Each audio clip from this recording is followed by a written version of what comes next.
안녕하십니까. 행복한 아침 이재용입니다. 안녕하세요. 장예인입니다. 오늘은 12월 22일 목요일이고요. 오늘의 역사 준비해놨는데 오늘의 역사에서는 역사 속에 12월 넷째 주는 어떤 사건이 있었는지 그거 한번 풀어보도록 하겠고요.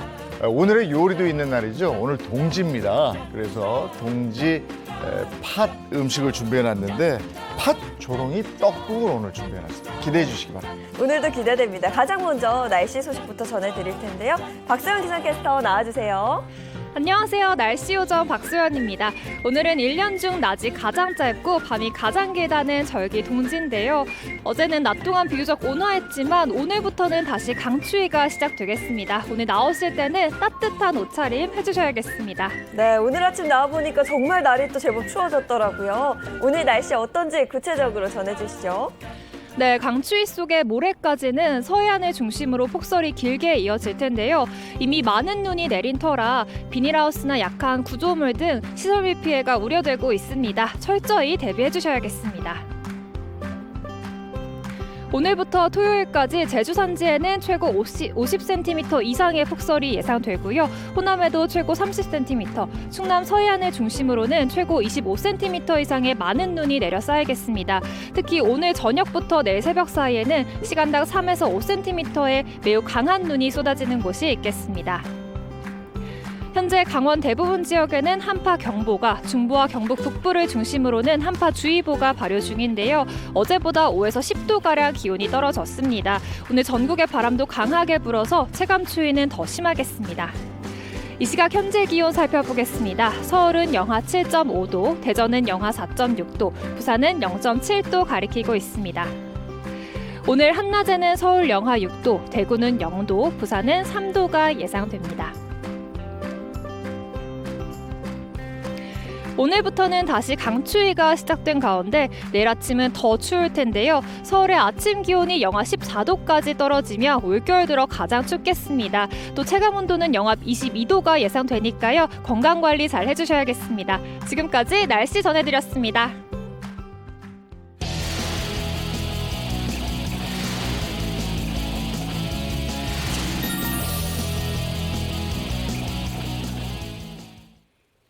네, 먼저 어제 저희가 연예 라이브 시간에 영탁 씨 미국 콘서트 공연 소식 알려드렸었는데 이게 전면 취소가 된 부분이라고 그러네요. 이 점 바로 잡아드리겠습니다. 자, 오늘 화제 이슈를 발빠르게 전해드리는 모닝 브리핑부터 시작하겠습니다. 최영일 시사평론가와 함께합니다. 어서 오세요. 안녕하세요. 네, 첫 번째 이슈부터 전해주시죠. 네, 배달이 늦었는데 선물을 받은 사연. 신기하죠? 네. 피자 배달입니다. 네. 요즘 여러 가지 음식 배달해 드시는데 특히 요즘 빙판길이잖아요. 이게 큰 길은 차라리 괜찮은데 주택가 골목들은 오늘도 빙판길, 며칠 전에도 눈 와서 빙판길. 그러니까 이 오토바이 배달원들이 고생이 많습니다. 네. 근데 이제 피자 배달이 들어왔어요. 출동을 했습니다. 그런데 아파트 단지 안에서 넘어졌어요. 근데 크게 다친 건 아니에요. 속도가 이제 낮은 상태에서. 그런데 피자가 다 망가졌어요. 그래가지고 이제 주인, 사장님이 자영업자신데 손님에게 전화를 드리지 않습니까? 이게 배달하다가 이 배달원이 넘어져서 피자가 망가졌어요. 곧 다시 보내드릴게요. 그랬더니 전화기 너머로 들어온 소리가 많이 안 다치셨나요? 자, 저희는 괜찮으니까 천천히 배달해 주세요. 네. 이 사연이 뭔가 따뜻하잖아요, 예, 벌써? 그러네. 그래서 이 자영업자가 네. 지난 19일에 온라인 커뮤니티에 사연을 올렸는데 네. 제목이 살만한 세상입니다. 네. 진짜 살만한 세상이다라는 게 느껴져요. 네. 그 손님의 따뜻한 마음, 정말 훈훈한 온기를 주는데요. 이후 다시 배달을 간 이 배달 기사가 또 한 번 감동을 느꼈다고요. 네, 여기가 이제 진짜입니다. 네. 그러니까 이제 배달원이 다행히 많이 다치진 않아서 다시 가게로 와서 다시 만들어진 피자를 가지고 배달을 갔는데 네. 문 앞에 쇼핑백이 걸려 있어요. 어? 그 쇼핑백 뭐지? 내 건 아닌 것 같고 쪽지가 붙어 있어요. 근데 넘어지셨다는 얘기를 들었습니다. 많이 아프시진 않았는지요? 하면서 혹시 벨 누르고 그냥 가잖아요. 요즘에 네. 놓고 벨 누르고 가죠. 코로나 이후에. 그럴까 봐 미리 밖에 걸어둡니다. 그 안에는 홍삼, 식품 등 네. 건강에 좋은 것들이 담겨 있어서 아 정말 마음이 얼마나 짠했을까, 네. 따뜻했을까, 감동했을까 이런 생각이 듭니다.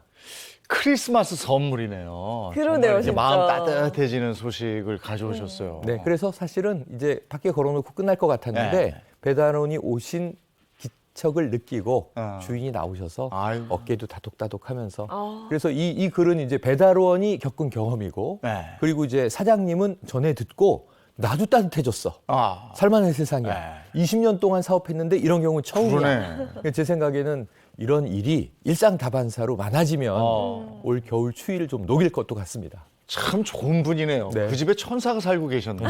네. 네, 다음 이슈 전해주시죠. 네. 초고소득 건보 직장인.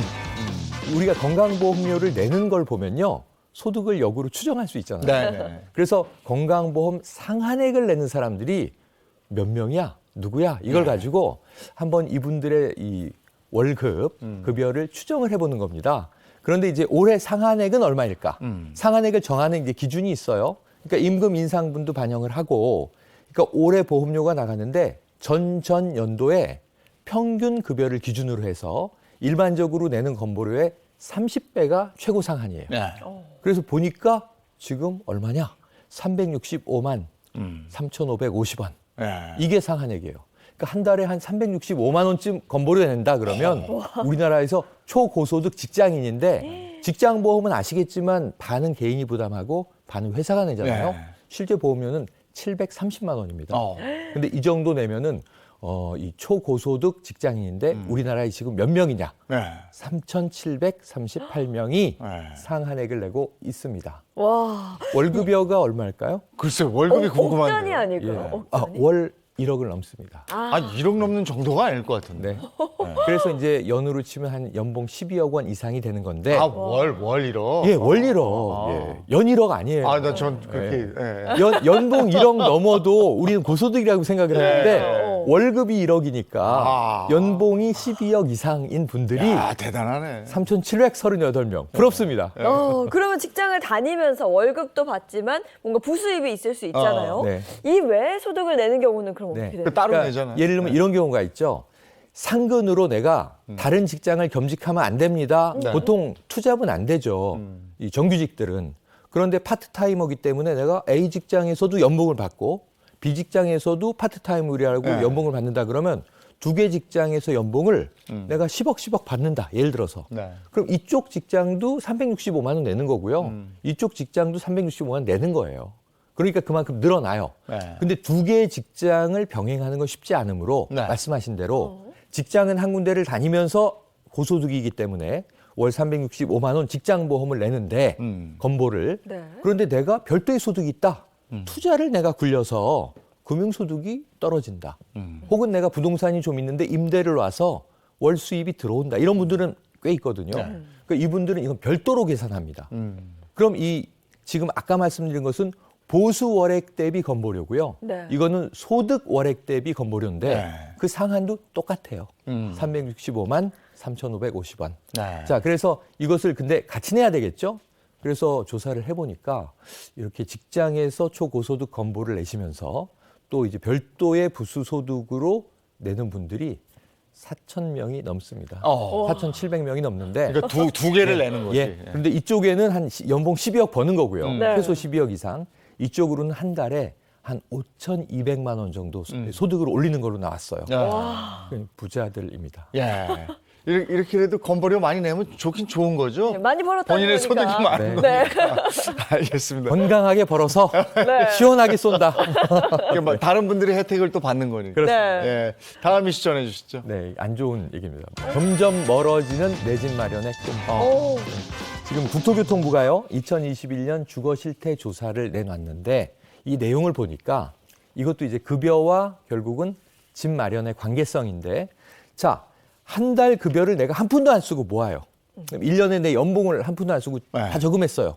뭐 어떻게 먹고 사는지 몰라요. 근데 그렇게 모았을 때 내 집을 몇 년 만에 마련할 수 있을까?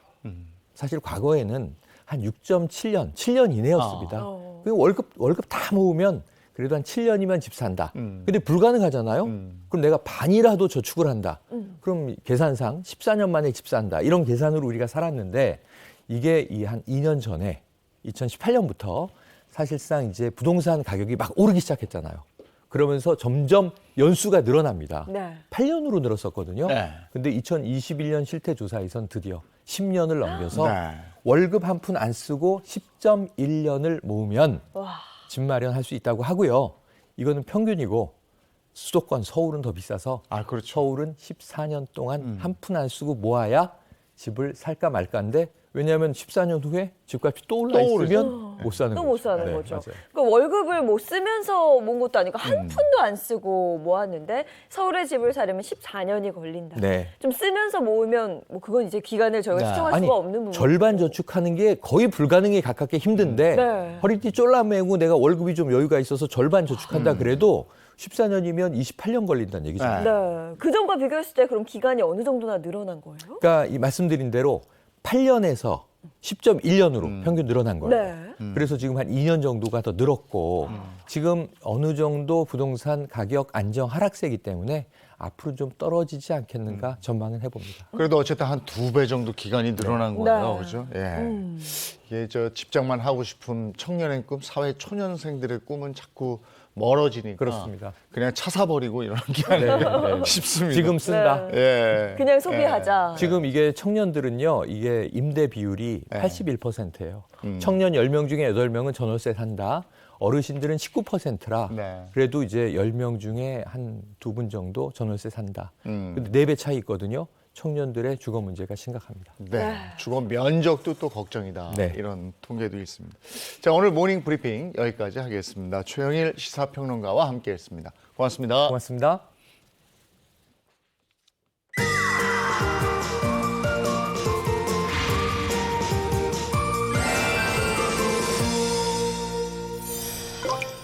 오늘 모닝 브리핑에서 훈훈한 소식도 앞에 알려드렸는데 이제 며칠 있으면 크리스마스잖아요. 네. 계획 있으세요? 저는 계획은 집에서 좀 홈파티를 하려고. 아. 어디 나가기는 너무 사람이 많을 것 같아서 예. 집에서 가족들과 작게 홈파티를 해볼 야, 생각입니다. 그거 좋죠. 네. 근데 요리는 시키나? 네. 집에서 홈파티 할 때 직접 이렇게 정성스럽게 차리면 좋잖아요. 네, 그럼요. 그래서 오늘 그거 알려드릴게요. 홈파티 요리 만드는 방법 같이 나눕니다. 얼마 남지 않은 2022년. 어느새 크리스마스가 다가왔습니다. 요즘 크리스마스는 소규모 지인이 함께하는 홈파티가 대세라는데요. 파티에 빠질 수 없는 게 바로 요리. 안녕하세요. 홈파티 요리 비법을 전수할 오늘의 고수. 보기 좋고 맛도 좋은 요리를 만드는 푸드 스타일리스트입니다. 오늘 크리스마스와 어울리는 요리를 알려줄 예정인데요. 매의 눈으로 재료를 꼼꼼히 확인하는 고수. 수산물 코너로 들어가는데요. 안녕하세요. 오늘 어떤 재료로 요리해 주실 거예요? 오늘 이제 요리를 할 재료는 이 전복입니다. 오늘의 재료는 바로 전복. 보기만 해도 기운이 펄펄 나는 싱싱한 전복. 어떻게 골라야 할까요? 전복을 일단 고르실 때는 우선 이렇게 크기가 큰 거를 고르시고요. 통통하고 껍질 밖으로 살이 이렇게 빠져나와 있는 거를 고르시고요. 비율은 원형보다는 이렇게 3대2 비율로 해서 타원형인 거를 고르시는 게 좋아요. 전복은 미네랄과 비타민이 풍부해서 원기 회복과 면역력 형성에 아주 좋은 식품인데요. 단백질 무기질이 많고 지방은 적어서 소화가 잘 되고 다이어트에도 도움이 됩니다. 요오드와 아르기닌, 또 타우린이 풍부해서 체내 노폐물을 몸 밖으로 배출해주고요. 유해물질을 해독시켜주는 효과도 있어서 겨울철 면역력을 지키는 보양식으로도 좋은 식품입니다. 몸에 좋고 맛도 좋은 전복. 이제 요리하러 가볼까요? 먼저 꼼꼼하게 전복을 씻고 있는 고수. 전복을 깨끗하게 세척하는 꿀팁 알려주세요. 저 전복을 손질할 때는 전 칫솔을 많이 활용을 해요. 이물질만 털어낸다는 느낌으로 이렇게 살살 문질러주면 전복이 되게 깨끗하게 손질이 될 수 있어요. 칫솔을 활용하니 정말 깨끗하게 세척됐죠? 이때 도착한 깜짝 손님. 지금 오신 분은 누구세요?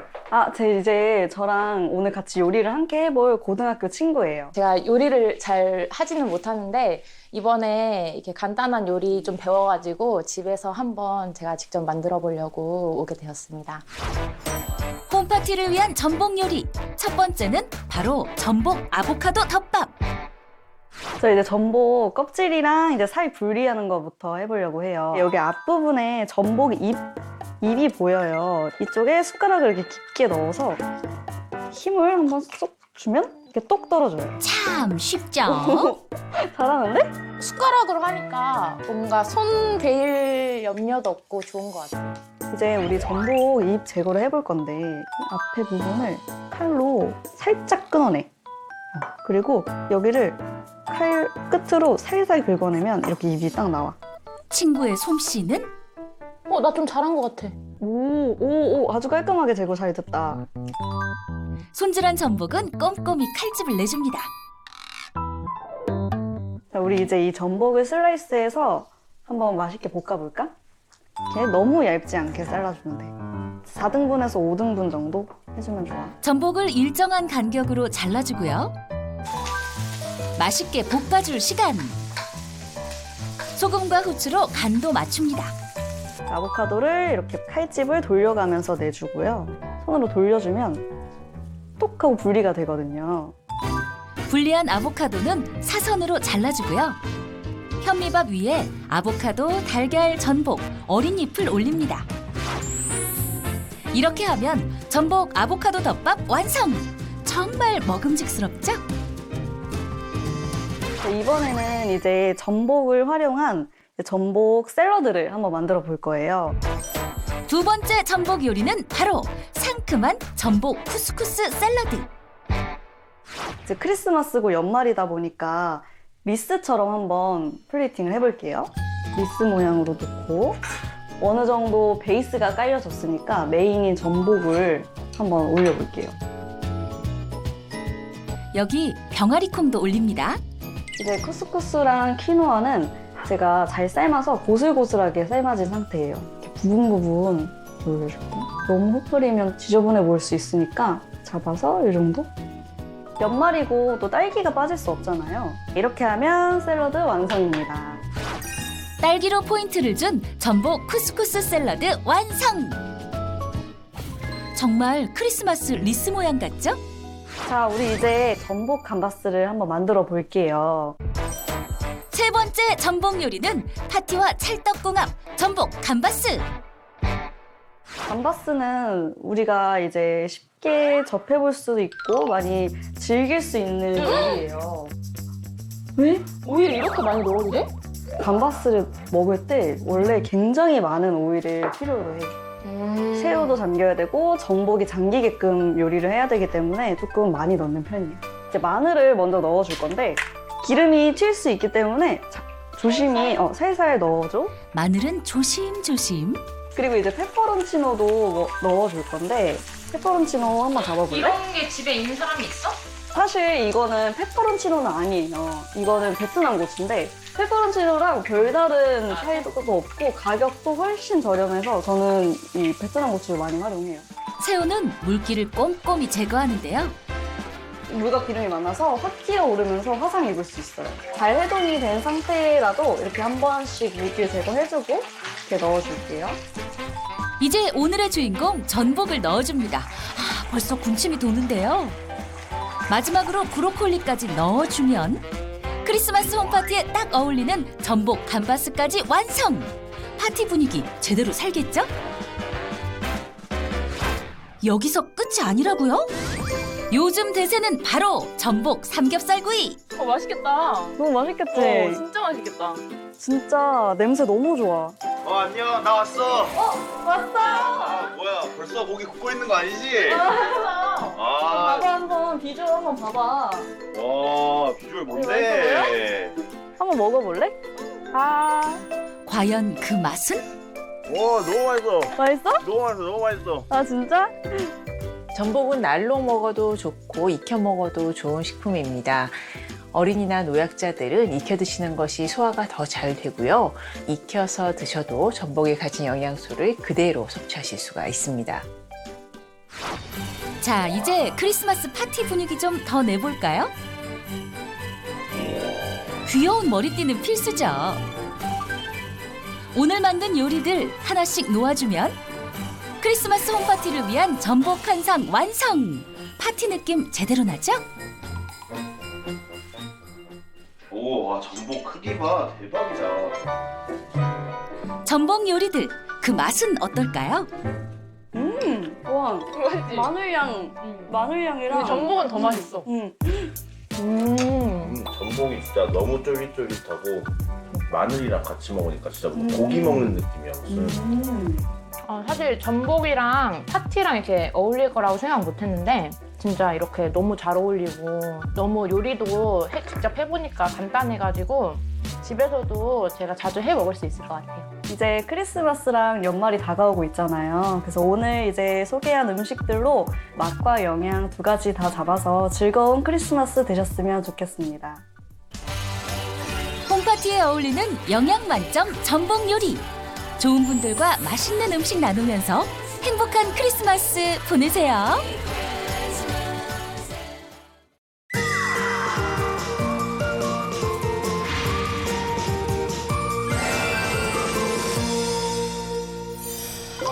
네, 역사 속에 오늘은 어떤 의미가 있을까요? 오늘의 역사 시간입니다. 개그맨 정철규 씨 어서 오세요. 네, 안녕하세요. 정철규입니다. 카랑카랑.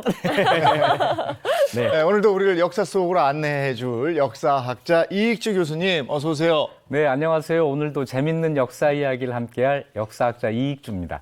네, 오늘은 12월 넷째 주 역사 속에 어떤 의미가 있는지 알아보겠습니다. 먼저 몇 년도로 갈까요?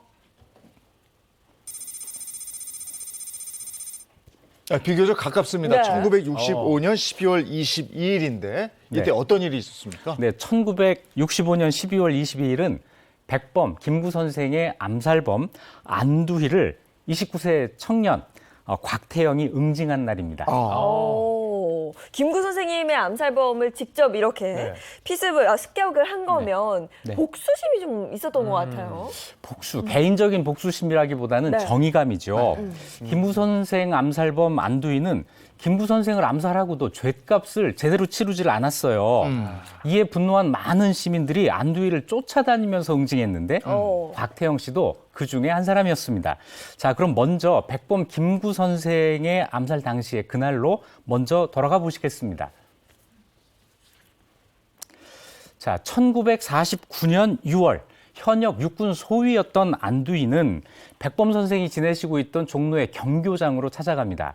미리 안면을 터놓고 있던 비서 수행원들과 인사를 하고 2층으로 올라가서 김구 선생과 대화를 나누던 중에 갑자기 총을 꺼내서 4발을 발사해요. 그래서 김구 선생이 돌아가시게 되는 거죠. 그런데 안두희는 계단을 내려오면서 모자 그리고 계급장을 이렇게 떼서 던지면서 내가 이 총으로 김구 선생을 죽였다. 이렇게 외칩니다.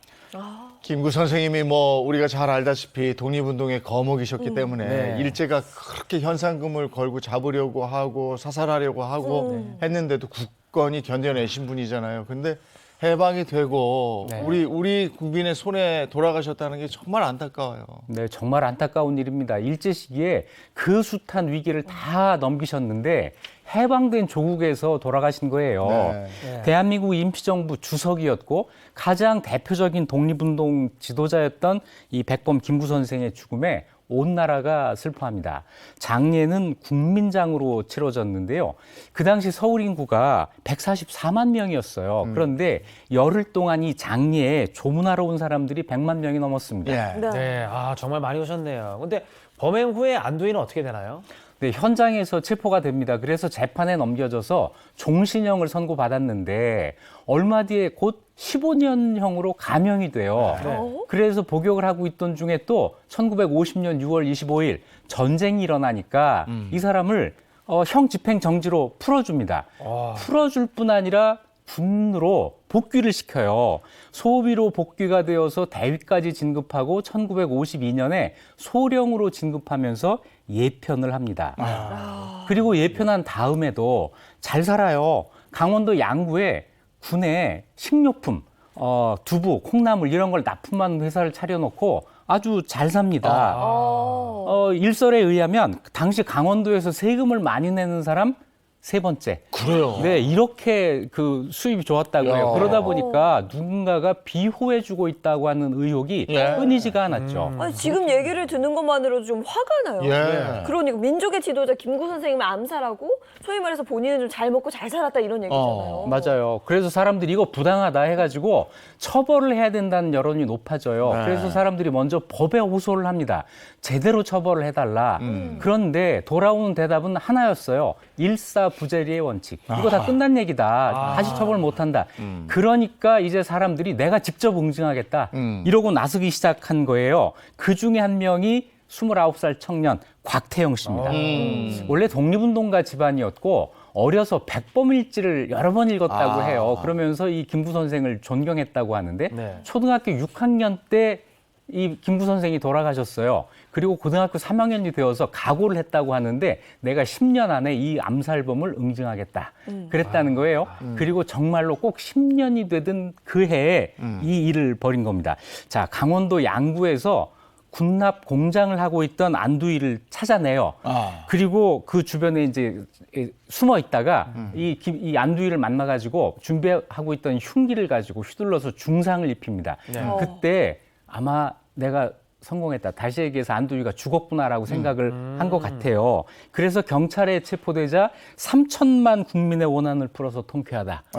이렇게 얘기를 했다는 거죠. 네. 그런데 아주 두 번의 그 수술 끝에 안두희가 다시 살아납니다. 죽지 않았어요. 네, 목숨을 건졌어요. 곽태영 씨는 바로 체포가 된 거고요. 네, 곽태영 씨는 이제 체포돼서 3년형을 선고받습니다. 네. 그런데 이 처벌이 부당하다는 국민 여론이 일어나요. 전국적인 석방운동이 일어나고 무려 120만 명의 석방 탄원서가 올라갑니다. 그래서 항소심에서 집행유예를 선고받고 석방이 돼요. 네, 곽태영 씨 이후에도 안두희 씨를 응징한 그런 사람들이 굉장히 많았다고요. 네, 맞아요. 그래서 이 안두희 씨가 그 이름을 바꿔요. 안영준이라는 이름으로 바꾸고 숨어 삽니다.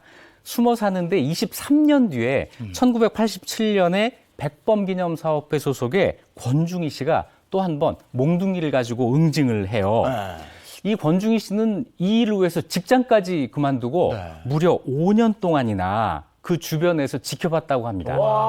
그런데 안두희도 계속 자기 이제 수행원, 보디가드 이런 걸 데리고 자기를 지키려고 하니까 계속 기회를 엿볼 수밖에 없었겠죠. 그러다가 기회를 엿보아서 이 일을 벌이는 데 성공합니다. 그런데 그때도 역시 안두희가 이제 목숨을 잃지는 않죠. 그리고 이 사건 이후 다시 행방을 감춥니다. 야, 이게 뭔가 법의 심판은 받지는 않았는데 평생 안두희는 신변의 위협을 받으면서 살았네요, 그러니까. 네, 안두희는 평생을 숨어 살았고 응징하려는 사람은 이 사람이 추적해서 응징하고 그게 끝나면 또 다른 사람이 추적해서 응징하고 이걸 계속 반복을 한 겁니다. 그러다 결국 1996년에 박기서라고 하는 분이 정의봉이라고 쓰여져 있는 몽둥이로 응징을 합니다. 기억나요. 저도 뉴스 봤어요. 네. TV를 보고 있다가 갑자기 들이닥친 이 박기서 씨에게 이제 목숨을 잃게 되는데 몽둥이에 정의봉 이렇게 쓰여 있었고 이 박기서 씨가 경찰에 잡히면서 한 말이 또 그 당시에 아주 회자가 됐어요. 한 말씀 해주시죠 라고 했는데. 네, 그랬더니 정의는 살아있다. 이렇게 얘기를 했다는 거죠. 자, 오늘 본 곽태영, 권중희, 박기서 씨 이분들의 행동을 우리가 마냥 칭찬하거나 또 장려할 수는 없어요. 이게 이 자체도 하나의 그 불법이잖아요. 하지만 법이 정의를 바로 세우지 못했을 때 어떤 일이 벌어지는지 이걸 그대로 보여주는 사건입니다. 먼저 국가가 법으로 잘 처벌을 했어야죠. 그렇습니다. 알겠습니다. 12월 넷째 주에 있었던 첫 번째 사건을 봤고요. 다음은 몇 년도로 갈까요? 1968년 12월 21일로 갑니다. 이때는 어떤 일이 있었습니까? 세 분은 우리나라 최초의 고속도로가 어딘지 아세요? 경부고속도로. 경부고속도로? 경부고속도로. 그러니까 그 전에도 있었는데. 네, 경부고속도로가 워낙 대표적이고 인상적이어서 그렇게 기억을 하시는데 사실 1호 고속도로는 경인고속도로입니다. 그래요? 경인고속도로 1호예요? 네, 서울 인천을 잇는 경인고속도로. 그 경인고속도로가 1968년 12월 21일에 개통을 했습니다. 그날 뉴스 한번 보실까요? 야. 서울과 인천 간 그리고 서울과 수원 간에 고속도로가 개통되었습니다.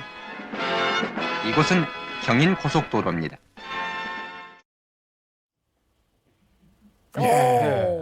이게 지금은 고속도로 생기고 길 닦는 게 뭐 그냥 일반적이지만 저 때는 사건이죠. 대단한 거죠. 네, 정말 대공사입니다. 네. 고속도로 건설은 6.25 전쟁 폐허에서 우리가 딛고 일어났을 때, 그리고 특히 1960년대부터 경제개발이 시작되잖아요. 이 경제개발을 상징하는 사건이 또 이 고속도로이기도 해요.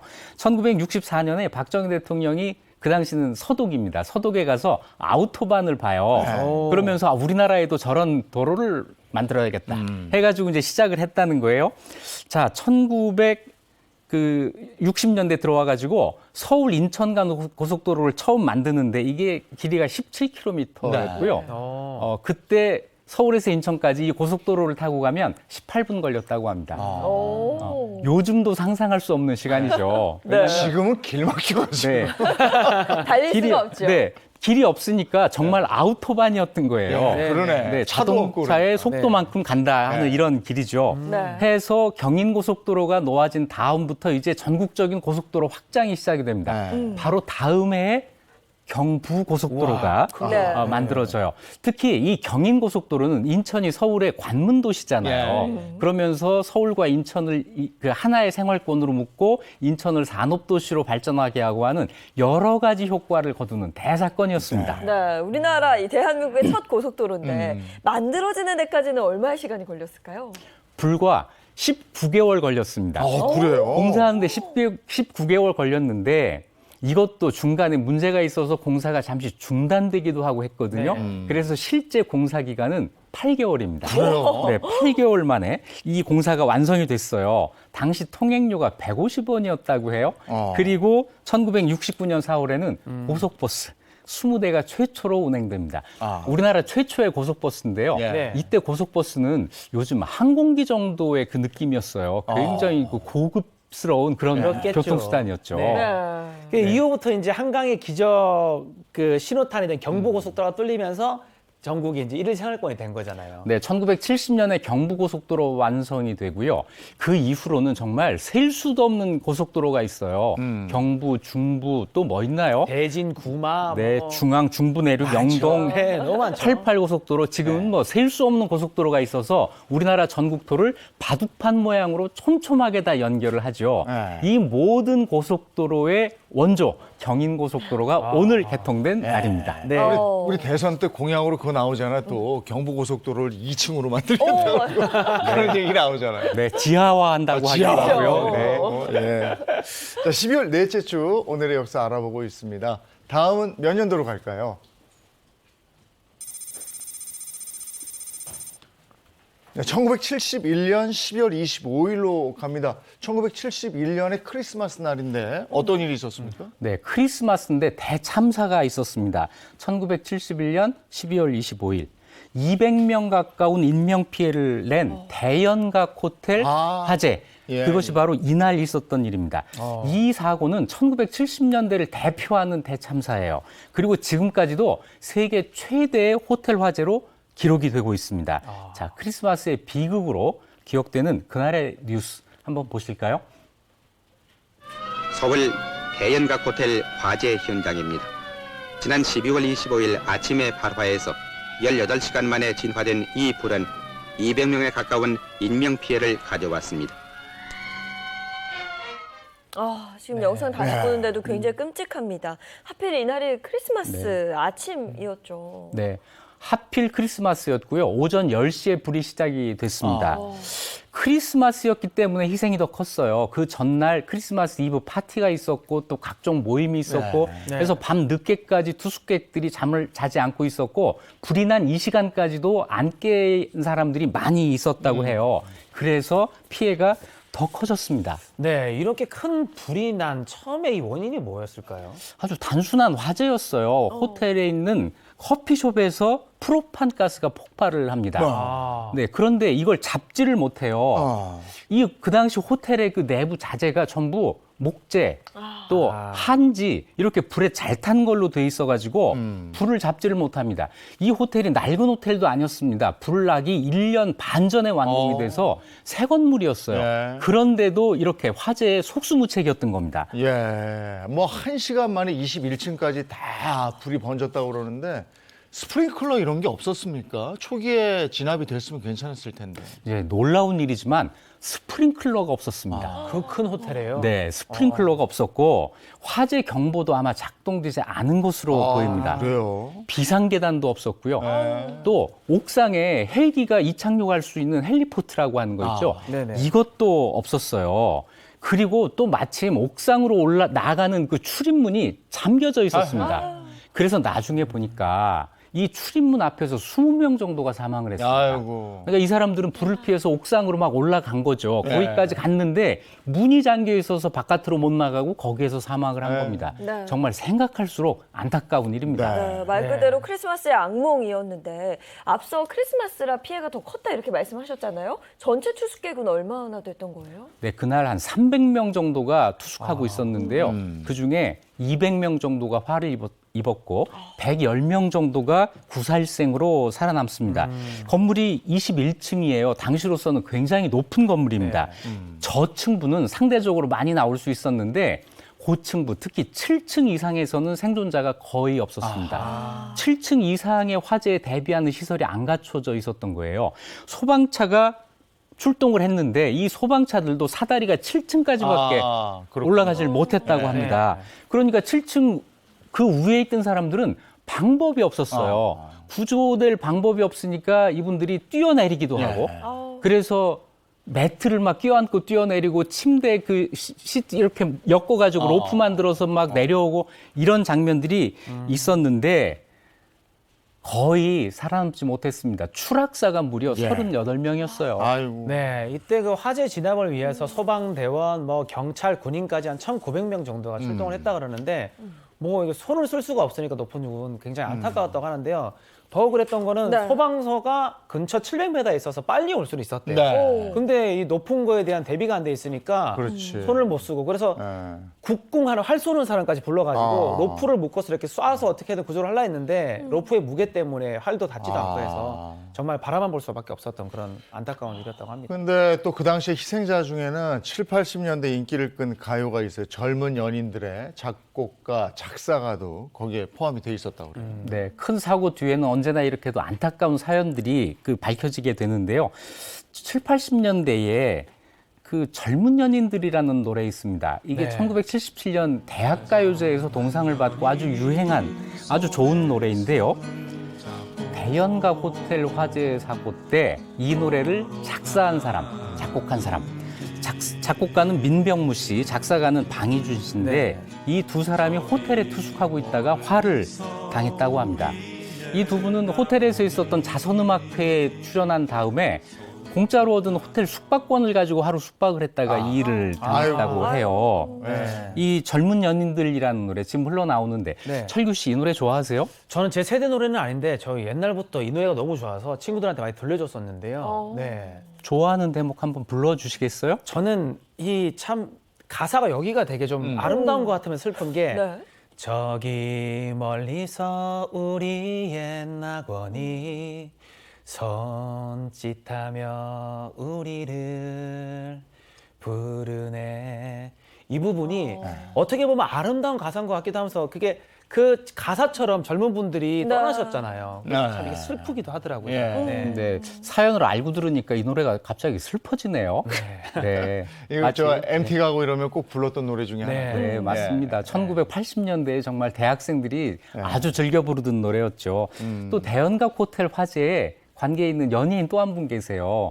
가수 정훈이 씨. 네. 정훈 씨가 장비가 이 호텔에 많이 있었다 그래요. 고가의 장비들이 이 호텔에 있었다 그래요. 왜냐하면 이 호텔 스카이 라운지에 고정 출연 중이었다고 합니다. 그래서 이 화재로 고가의 악기, 램프 이런 걸 전부 잃었다고 하는 이런 이야기도 있습니다.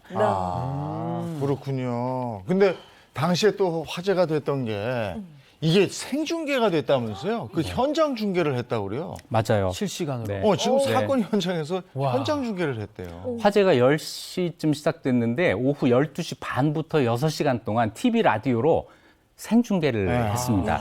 그래서 온 국민이 이걸 지켜보는데 뭔가를 구조하는 장면이 아니라 속수무책으로 안타까워할 수밖에 없는 상황이 된 거잖아요. 네. 자, 이 상황을 보면서 정말 온 국민이 충격에 빠졌었죠. 그러니까요. 네. 저도 저도 그때 그때 그 떨어지고 이런 게 그대로 나온 거죠. 네. 와. 네. 정말 충격적인 장면이었습니다. 요새 같으면 이런 거 중계 안 할 텐데요. 그렇죠. 그리고 또 당시에 현장 사진이 전 세계에 보도되기도 했었죠. 네, 맞습니다. 유명한 사진 하나가 있어요. 그 당시 한 사진 작가가 매트리스를 껴안고 뛰어내리는 어떤 장면, 이 사진을 찍어서 공개를 했는데 이게 한국과 세계 여러 곳에서 보도, 사진상을 받기도 하고 했지만 정말 가슴 아픈 장면입니다. 그렇죠. 그래서 이렇게 해서 사람들이 많이 살았냐면 또 그러지도 못했어요. 자, 화재 이후로 이제 화재에 대한 경각심이 일어나고 대비를 철저히 하자 해서 이제 여러 가지 그 장치를 만듭니다. 스프링클러 의무화하고 헬리포트 꼭 만들고 또 그 이 불에 타지 않는 이런 재질을 쓰게 하고 이런 여러 가지 그 대비를 하는데 역시 이 재난에 대한 대비는 아무리 해도 부족합니다. 지금도 더 철저하게 대비를 해야 될 겁니다. 안타까운 사건 속으로 들어가 봤었고요. 이번에 몇 년도로 갈까요? 네, 1894년 12월 24일입니다. 이때는 무슨 일이 있었습니까? 크리스마스 비극 이야기 했으니까 그러면 안 되겠죠. 크리스마스는 즐거운 날이어야 되니까요. 그래서 크리스마스 이야기 1894년 12월 24일 조선 왕실의 크리스마스 이야기를 해보겠습니다. 자, 조선 왕실에 처음 들어온 크리스마스. 크리스마스는 조선 후기에 천주교가 들어오면서 소개가 돼요. 하지만 즐겁게 이렇게 축제 이런 건 아니었습니다. 그러다가 1882년 미국과 수교를 하고 미국 선교사들이 들어오면서 크리스마스가 이제 즐거운 날로 조선에 소개되기 시작한 거죠. 네. 이때는 이제 크리스마스 주변 사람들에게 선물 주고 막 이러는데 그런 게 있었나요?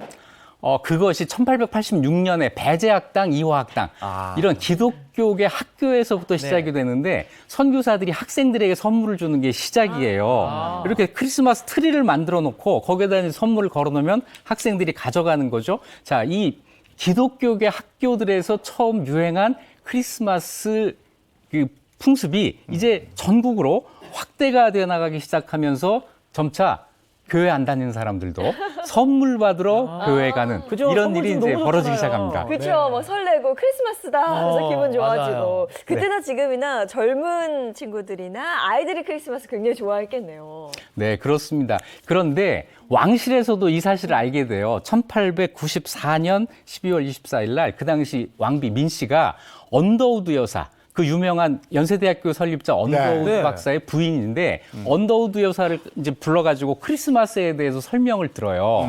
이것이 무엇이냐 했더니 이제 언더우드 여사가 아주 친절하게 설명을 했겠죠. 자, 이 장면이 언더우드 여사가 나중에 쓴 상투 튼 사람들과 함께한 15년. 이라는 책이 있어요. 여기에 이제 수록이 되는데요. 예인 아나운서가 한번 읽어주시겠어요? 네, 제가 한번 읽어드릴게요.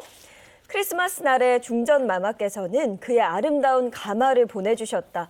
그 가마는 파란 우단을 씌우고 무늬가 아름다운 중국 비단으로 테를 두른 것이었다. 그 가마와 함께 발과 방석, 옷감 몇 필, 아주 신기하게 생긴 조선의 수공품들, 그리고 어마어마하게 많은 달걀, 꿩, 생선, 땅콩, 배추들을 보내왔다. 명성황후가 크리스마스에 대해서 물어본 다음에 그리고 다음날 실제로 크리스마스 선물을 보낸 거네요. 네. 이때부터 이제 그 조선 왕실에서 크리스마스가 찾아온 거네요. 네, 요즘으로 하면 선물을 한 트럭을 보낸 거예요. 말 그대로 한 트럭. 네. 가마에 실어보내기. 네. 그리고 이 선물을 받은 언더우드 여사는 보답을 합니다. 크리스마스 트리를 만들어서 궁궐로 보내요.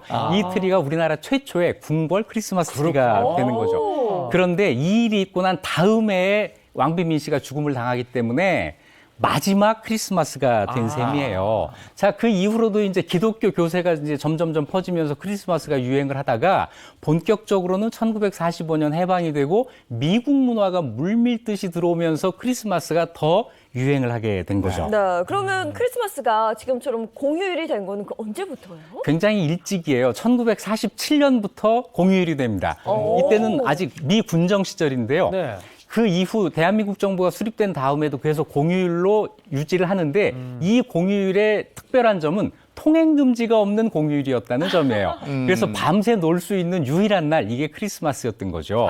젊은 남녀들이 엄청 좋아했겠어요. 그러면 크리스마스 공휴일은 지금 일본이나 중국에도 없어요. 우리만 크리스마스가 공휴일인 나라입니다. 물론 석가탄신일도 공휴일이니까 우리는 이 종교에 대해서 굉장히 관대한 나라죠. 네. 그리고 이제 이걸 대체 공휴일 지정하겠다는 거 아니에요? 네, 맞습니다. 그죠? 근데 크리스마스는 예수님 오신 것을 축하하는 날이지만 그걸 계기로 해서 이웃과 함께 즐기는 날이라는 의미가 더 커요.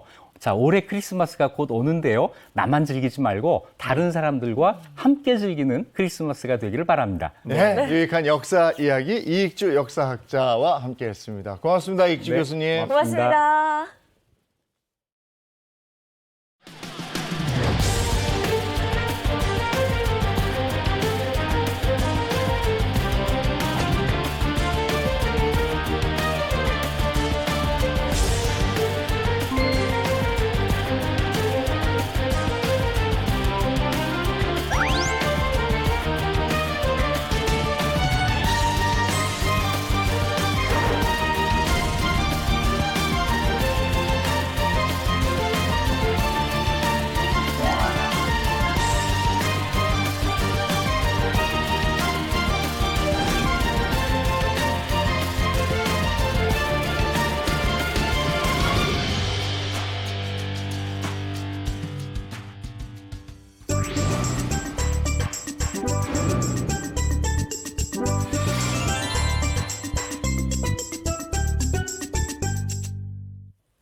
네, 이번에 4개 식탁 시간입니다. 안녕하세요. 네, 안녕하세요. 반갑습니다. 야, 오늘은 팥 조롱이 떴고? 네, 네. 오늘이 무슨 날인지 아시죠? 동지. 예. 바로 동지입니다. 네. 우리가 작은 설이라고 부르기도 하고 아세라고 부르기도 하는데요.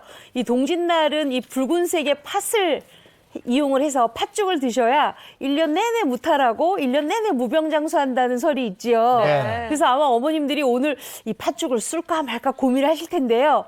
행복한 아침이 다 끝나면 바로 팥 불려서 오늘 저녁에 팥죽 드시면 됩니다. 네, 어렸을 때는 집에서 네. 팥을 많이 쏘아서 해먹었는데 요즘은 잘 그런 일이 없잖아요. 네. 근데 쉽게 만들 수 있는 아이, 그럼요. 그렇다니까 이제 기대가 됩니다. 네. 제가 오늘은요, 팥죽이 굉장히 쉽다라는 생각을 가지실 수 있을 정도로 굉장히 간단하게 만들 거고요.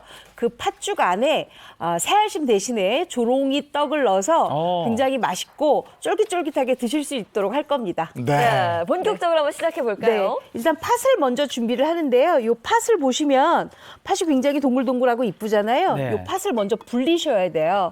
어느 정도 불리냐 하면 8시간 정도 불리면 되는데요. 제가 그릇을 하나 준비를 했습니다. 그래서 팥 500g을 일단 넣으세요. 네.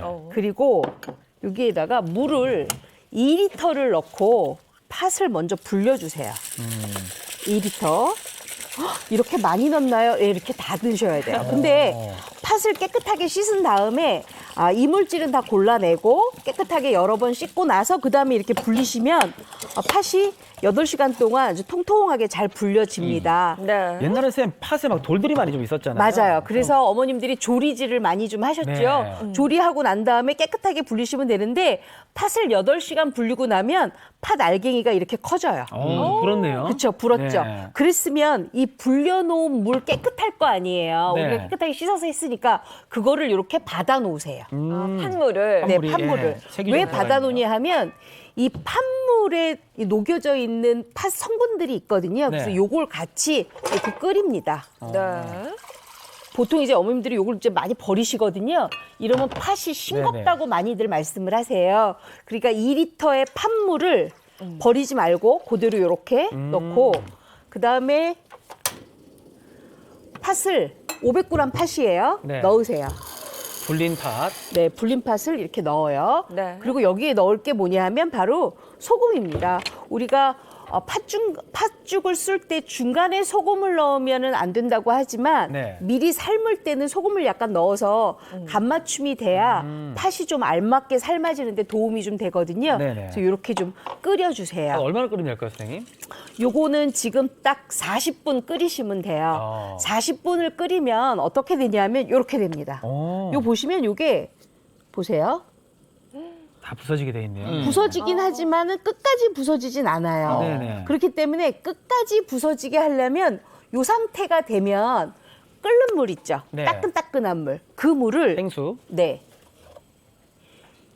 그 물을 1.5리터를 였다가 다시 부어 주셔야 돼요. 요 상태가 되면. 네. 그래야 이 팥이 굉장히 부드럽게 불려지는데 아유 이거를 언제 이렇게 40분 삶고 다시 또 1.5 넣고 30분 삶나 그렇죠. 그냥 압력밥솥에 하면 안 되나요 하시는 분들 분명히 계실 거예요.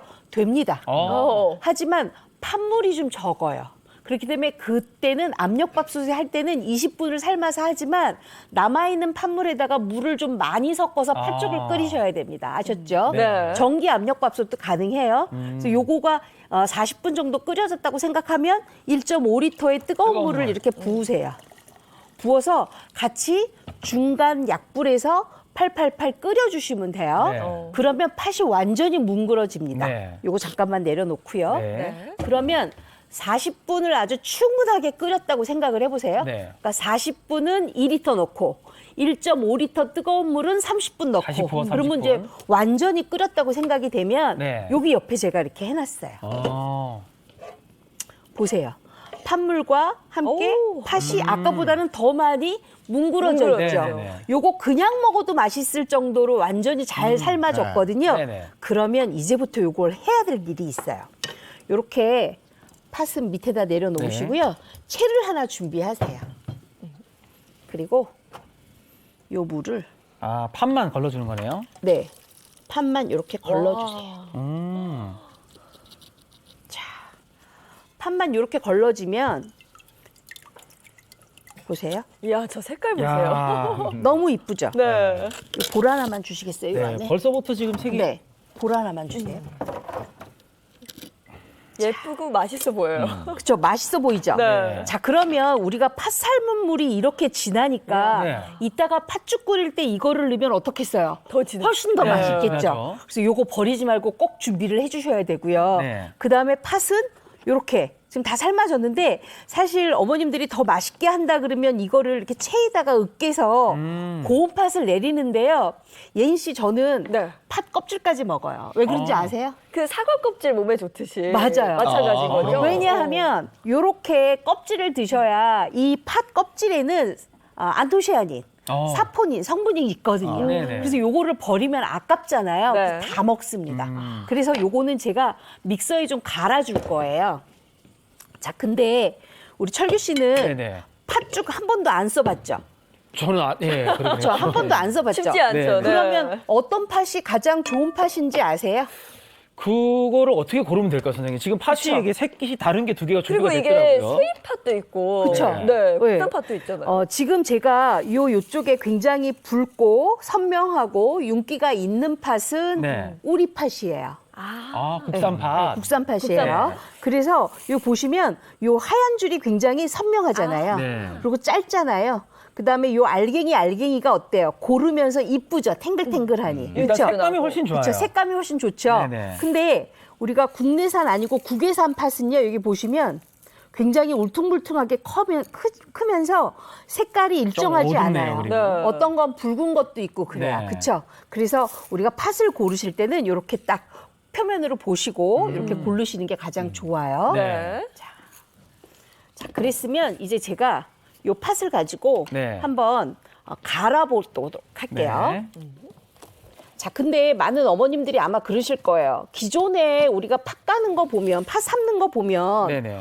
어떤 거는 첫물은 따라 버리고 두째 물부터 하라고 그러는데 왜 지금 이보는 처음부터 다 끓여서 이렇게 하지 궁금하시죠? 네네. 요거는 해팥이에요.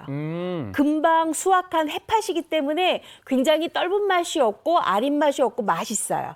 그럴 경우에는 처음부터 다 끓이셔도 되고요. 아, 내가 봄에 사놨던 팥이 좀 있다, 좀 묵은 팥이 있다. 이럴 경우에는 팥물 조금 붓고 버리고 다시 한번 두 번째 팥물부터 쓰셔야 돼요. 묵은 아셨죠? 팥은 첫물은 버리고 나서 다시 쓴다는 그렇죠. 거죠. 그래야 떫은 맛 떫은 때문에. 맛이 안 네. 나요. 자, 그래서 팥을 조금 이렇게 넣을게요. 곱게 갈아줄 거예요. 이거 이렇게 넣고 나서 하면은 생수도 같이 넣나요? 그렇죠. 이렇게 하면 어머님들이 훨씬 더 하시기가 편해요. 네네. 더 늦게 요것 좀 살짝 켜주시겠어요? 네. 이게 양이 많아서 한 두세 번 해야 될 것 같아요. 맞아요. 이렇게 불 조금만 줄여주세요. 네. 팥죽을 또 집에서 해 먹으면 그게 또 정성이죠. 아이 그럼요. 네. 요 정성을 못 따라갑니다. 네. 그렇죠? 오늘도 어디서 사올 것 같은데. 저는 근데 집에서 저희 어머니가 팥죽 하실 때 네. 이렇게 숟가락 들고 가면 자꾸 엄마가 막 팥 삶는다 막 뭐라 하시거든요. 팥 삶는다고요? 삭는다고. 삭는다고? 네네네. 그 얘기 내가 좀 이따 하려고 그러는데 지금 말씀하시면 어떡해요? 아, 좀 이따 궁금해서, 얘기해 줄게요. 궁금해서. 잠깐만요. 네네네. 요 믹서에 먼저 갈 건데요. 요 물이 준비가 돼 있어요. 네. 요 1리터를 먼저 갈아요. 오늘은 진짜 물이 많이 들어오네요. 시작부터. 그렇죠? 2리터 쓰고 1.5리터 쓰고 이번에 또 1리터. 자, 이렇게 해서 이거를 이렇게 하고 난 다음에 네. 아주 곱게 답니다. 아주 곱게. 네.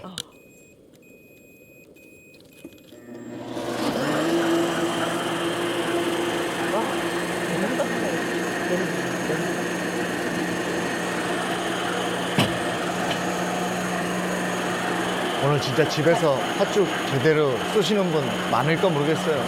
하시는 분들도 계시고 만드시는 분도 계시고. 야, 완전 곱게 갈아. 굉장히 나는 고운 팥죽을 원한다 하시면은요, 요렇게 갈고 나서 체에 한번 걸으면 되는데, 아까 제가 팥 커피, 팥 껍질에도 영양소가 충분하다고 했잖아요. 네네. 저는 다 먹을 거거든요. 그렇기 때문에 요걸 그냥 그대로 다 씁니다. 자, 코코아 이렇게 같아요, 색깔이. 조금 음료 같은데. 준비를 해주시고요. 네네. 요거에다가 보세요. 다 부어요. 왜냐하면 지금부터는 이제 끓이는 게 관건이니까 요걸 네네. 다 붓고 그다음에 아까 제가 팥물 내려놓은 거 있잖아요. 네네. 요것도 그거 이렇게 부어주고. 다 부어주세요. 와, 야. 진짜 이렇게 해서 진하네요. 완전 진하죠? 네. 요걸 이제 끓일 거예요. 그렇게 넣고 이제 끓여줘요. 요걸 이제 끓일 네. 거예요. 불을 좀 켜주시고요. 어린아이들하고 청년들은 단팥 좋아하는데 네. 단팥죽이라고 아주, 단 거. 아주 달아야죠. 근데 네. 저는 그런 것보다도 저게 좋아. 좀 덜 달게. 설탕 안 넣고. 팥 자체가 원래 좀 달잖아요. 그리고 오늘은 팥 조롱이 떡국이잖아요. 네. 근데 저희 여태까지 조랭이 이랬어요. 저도요. 네. 저도 조랭인 줄 알았어요. 네. 이게 저도 조랭이 떡인 줄 알고 조랭이 떡으로 제가 레시피를 썼더니 네. 행복한 아침 작가님이 조롱이 떡이 그렇죠. 우리 순수 우리말이라고 네. 이렇게 네. 어학사진에 써 있대요. 그래서 바꿨습니다. 조롱이 떡으로. 네. 앞으로는 조롱이 떡이 네. 정답입니다. 그래요. 네. 바른말 우리말이었어. 네. 자, 지금 제가 요걸 옆에서 이렇게 끓이기 시작했잖아요. 네네. 자, 근데 그냥 있으면 안 되고요. 요거를 저어가면서 좀 끓여야 되는데 많은 어머님들이 이 부분이 어려워서 팥죽을 그냥 사 먹겠다 하시거든요. 네네. 근데 요게 사실은 금방 끓어요. 굉장히 금방 끓어서 이렇게 저어주기만 하면 되거든요. 네. 그래서 이 옆에서 지금 제가 끓이고 있는데 요거를 우리 철규 씨가 조금 잘 섞어주세요. 네. 정말 정성이네요. 네.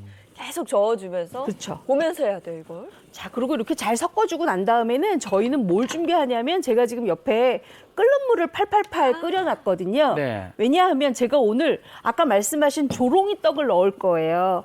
근데 새알심을 해도 좋은데 네네. 새알심을 하려면 익반죽 해야 되고 퍼지지 않게 봐야 되고 여러 가지 조금 포인트들이 있는데 네네. 그것도 귀찮다고 하시는 분들 계실 것 같아서 이왕이면 새알심과 모양이 거의 비슷하잖아요. 이 조롱이 떡이. 네. 그래서 이 조롱이 떡을 준비했는데 조롱이 떡은 그냥 바로 끓는 물에 넣는 게 아니고요. 이렇게 찬물에 한 30분 정도 담가 놓으시면 익혀지는 시간이 굉장히 빨라집니다. 그렇기 때문에 이렇게 찬물에 30분 정도 담가 놓고 그다음에 끓는 물에 이렇게 넣어요.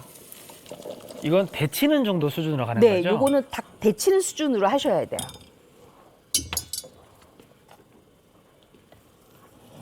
그리고 꺼내서 다시 찬물로, 그죠? 네.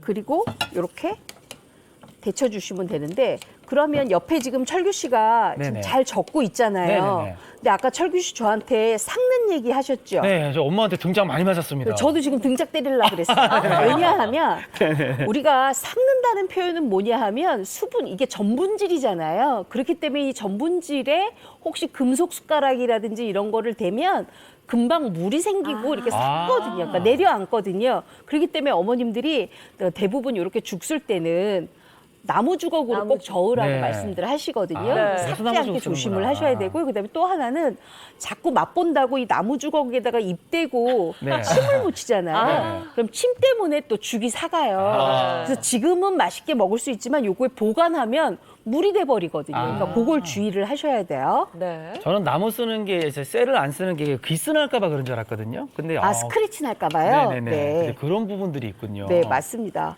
그리고 또 하나는 팥이요, 굉장히 벌레가 잘 먹는 곡물입니다.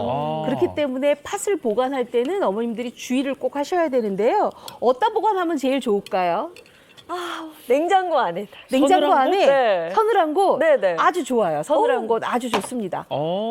가장 좋은 방법은요. 제가 여기 준비를 하나 해왔는데 우리가 국산 팥을 보관을 할 때는 이렇게 밀폐 용기통에 보관을 해서 거의 뚜껑이 닫은 상태로, 왜냐하면 벌레가 끼지 않도록 거의 뚜껑이 닫은 상태로 통풍이 잘 되고 그늘진 곳에 보관하시는 게 좋고요.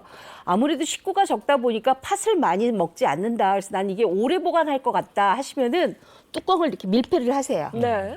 그러고 난 다음에 어디다 놓느냐, 냉장고 안에서 오래 보관하시면 훨씬 더 오래 쓰실 수 있고요. 또 김치 냉장고 안에서도 오래 보관하시면 오래 쓰실 수가 있습니다. 조롱이도 이제 슬 건져야 되지 않을까요? 그래요? 이제 네네네. 좀 올라오죠? 네네네. 조롱이 떡을 건질 때는요, 이렇게 하나둘씩 올라올 때 건져 주셔야 돼요. 자, 그러면 하나, 두 개, 올라와요. 귀여워. 세 개, 네, 올라오네요. 네 개, 5개 정도 올라오면 다 익은 거예요. 네. 그 다음부터는 갑자기 쫙 올라오거든요. 그래서 어머님들이 이거 조롱이떡 삶으실 때는 특히 우리 예인 씨처럼 네. 이렇게 요리를 못하는. 네, 그럴 때는 이렇게 지켜보고 5개 올라왔나 한번 살펴보세요. 하나, 둘, 셋, 넷, 5개 올라왔죠? 네. 다 됐어요. 이게 익기 시작하면 이제 위로 올라오네요. 그렇죠. 네. 그랬으면 이제 요거를 건져서 찬물에 일단 담가요. 탱글탱글하고 동글동글. 다 올라왔잖아요. 너무 예뻐요. 찬물에 담고. 아주 쫄깃하니 맛있는데. 네. 요거 맛있죠. 네. 제가 새알심보다 왜 조롱이떡이 더 좋다고 생각을 하냐면, 일단 조롱이떡을 넣게 되면 쉽게 불지를 않아요. 우리 찹쌀로 만든 새알심은 시간이 이거요. 지나잖아요. 네. 늘어지면서 퍼지지. 네. 퍼지잖아요. 맞아요. 근데 요거는 그럴 염려가 없거든요. 그래서 이렇게 준비를 해주세요. 지금 한번 여기 담궜다가 이쪽 다시 옮기네요. 네. 찬물에. 네, 찬물이에요. 네네. 찬물에 이렇게 한번 데쳐내야 이 조롱이떡이 굉장히 아주 쫄깃쫄깃하게 탱글탱글하고. 잘 익어요. 네. 자, 그리고 이렇게 물기가 없도록 해주세요. 잘 저어주셔야 돼요. 거의 지금 아주 잘 저기 되고 있습니다. 왜냐하면 요 저어주는 게 반이에요. 지금 철규 씨가 그렇습니까? 거의 반 이상을 하신 거예요. 저한테 지금 막중한 임무를. 자, 그랬으면 이제 네. 조롱이떡 넣습니다. 네. 요 안에다가 넣고 요걸 또 잘 저어주세요. 네. 와, 맛있겠다. 네? 맛있겠죠? 진한 색깔 네. 보세요. 그냥 봐도 그냥 뭐 너무 맛있겠어요.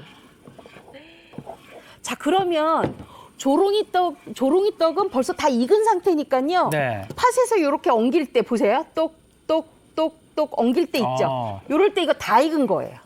그랬으면 이제 불을 끄세요. 너무 쉽지 않아요? 네. 삶는 시간만 잘 조절하시면 굉장히 쉽게 하실 수 있거든요. 네. 그래서 요거 요렇게 건져주고요. 자, 요거 도마 위에만 좀 갖다 놔주세요. 네. 정말 곱게 갈아서 네. 진짜 부드러울 아주 것 부드럽잖아요. 같아요. 네. 매끈매끈하죠. 아니 뭐 보기만 해도. 오늘 같은 날은 저거 한 그릇 먹어줘야죠. 그렇죠. 자, 저는 요거 보면 생각나는 속담이 하나 있는데. 속담? 네, 철규 씨 있지 않아요? 저는 뭐가 있을까요? 일단 죽이잖아요. 네. 식은 죽 먹기. 식은 죽 먹기. 네네. 식은 죽 먹기가 가장 어려운 건데, 왜냐하면 네. 왜 식은 죽 먹기라고 하신 줄 아세요? 제가 궁금한 게 네. 따뜻할 때가 사실 죽은 맛있잖아요. 근데 왜 식은 죽 먹기라고 하는지가. 따뜻할 때 죽 먹으면 네. 우리가 맛있지만 많이 꿀떡꿀떡 못 먹잖아요. 네, 맞아요. 그렇기 때문에 식은 후에 먹으면 굉장히 잘 먹는다는데 요거와 비슷한 속담들이 있어요. 땅 짚고 헤엄치기. 네. 누워서 떡 먹기.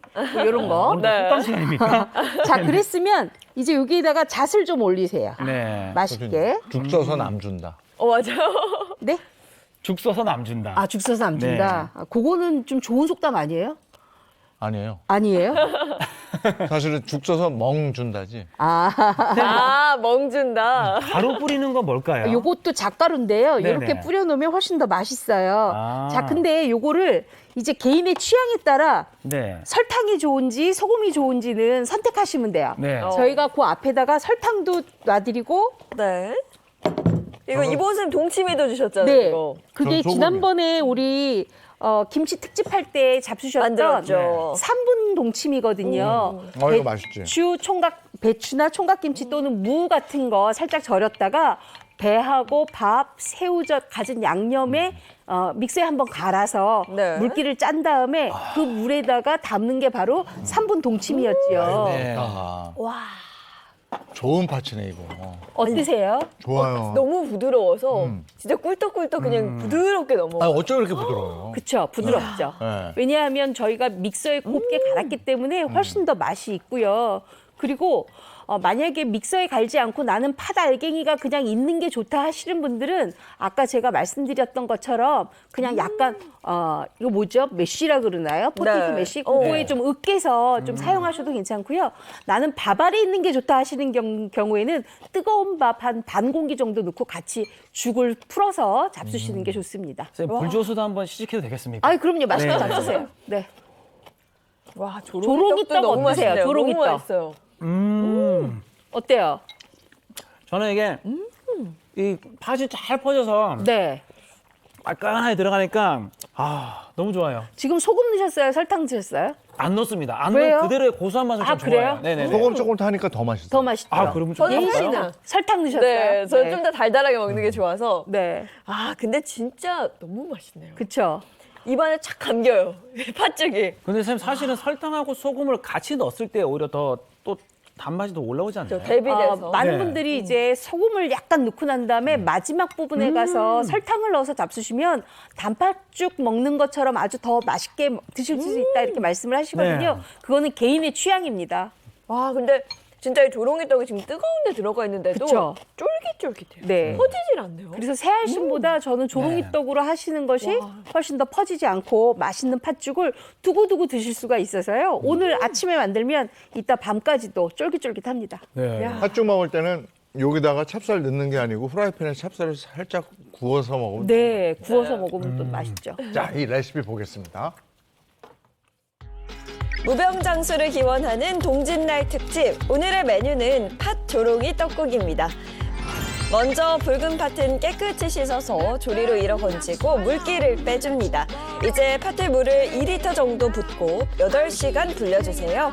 팥을 냄비에 담고 팥 불린 물 2리터를 넣어 40분을 삶습니다. 팥알이 반 정도 익으면 뜨거운 생수를 1.5리터 넣어주고요. 팥알이 터지도록 30분을 삶아주세요. 삶은 팥을 체에 받쳐 팥물과 따로 분리합니다. 이제 분리해놓은 팥을 믹서에 넣고 생수 1리터를 붓고 곱게 갈아주세요.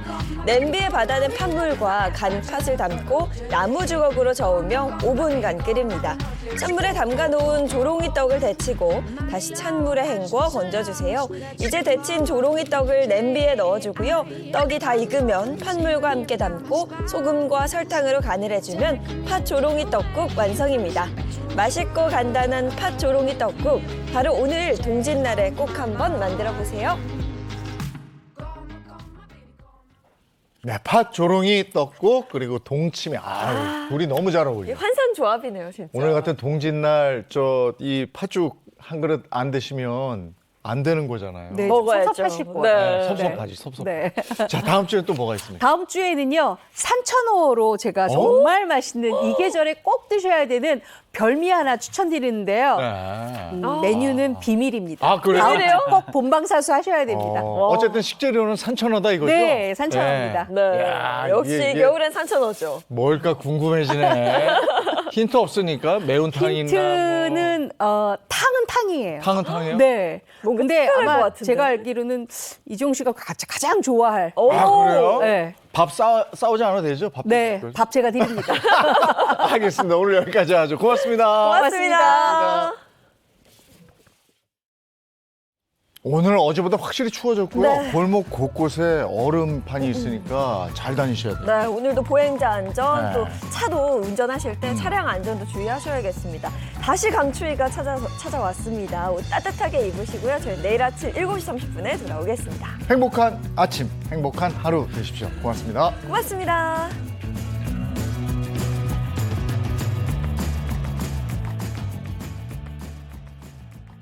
채널 A